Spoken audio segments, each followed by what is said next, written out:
Bottom of the Hill is one of San Francisco's best-known nightclubs. Many well-known artists played there before hitting it big, and the venue's active almost every night. When it first opened in 1991, Bottom of the Hill is surrounded by warehouses and light industrial companies. Now, the club is literally being encircled by residential development. Today, Bottom of the Hill is figuring out how to continue serving its dedicated fan base, accommodate a rapidly changing neighborhood, and remain a viable business.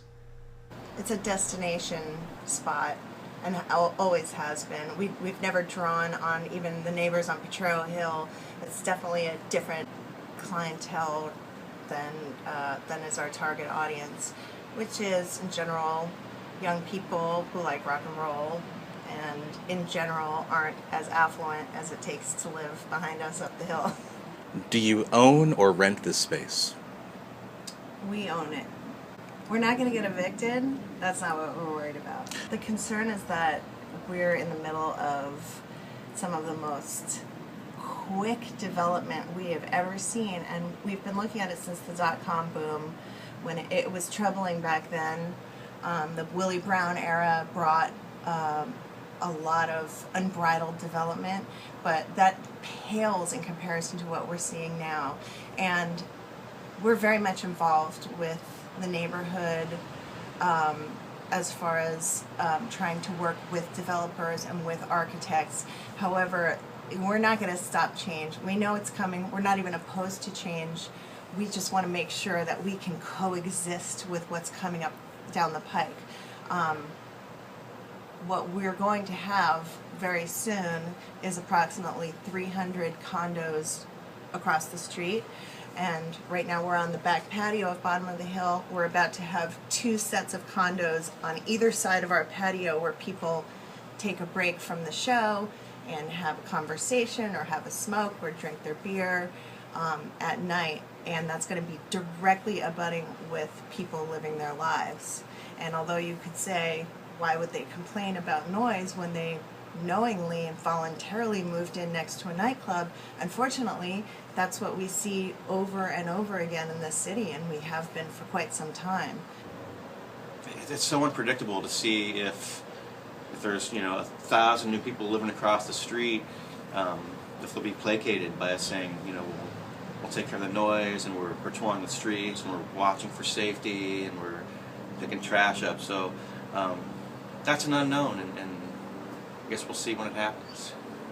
I think there always has to be protections for people that live next to a nightclub in case you have a bad nightclub owner who is letting things happen on the street that are negatively affecting people. However, the normal day-to-day operations of a nightclub should be protected. People are going to be walking to their cars after a show. You are going to hear conversation. Sometimes people will litter on the streets. And you might hear noise when the doors open from the club, and you might have a baby, and that might be difficult for you. But if you moved in next to this nightclub, or you moved into an entertainment district, then you should not be surprised. We're losing so many artists out of the city. However, the people that remain, suddenly we're going to have a community that's not comfortable, and a community that is actually being oppressed, basically, by people with money. I think that always has a great influence on the arts, and that's where I am really, really hopeful. I think we could see a resurgence of great music that we haven't seen, and other arts, but great music that we haven't seen since the 90s, and some would argue since the days of punk rock, Mabuhay Gardens and the I-Beam and that kind of club.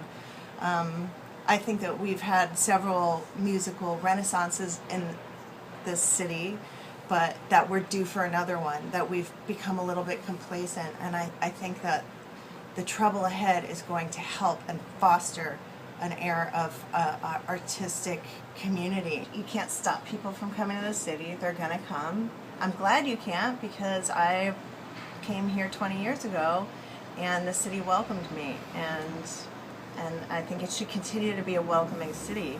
I do think that it doesn't fit everyone that wants to live here at this moment, but that we're in a cycle of ebb and flow, and I think at a certain point, people aren't going to enjoy it as much, perhaps because they drive out all the artists and what makes it cool, perhaps because they don't like fog. But someday we're going to be back to a livable city. What's troubling is that in the meantime, there's not very much urban planning going on to ensure that what's being built is sustainable and in keeping with the character of the city.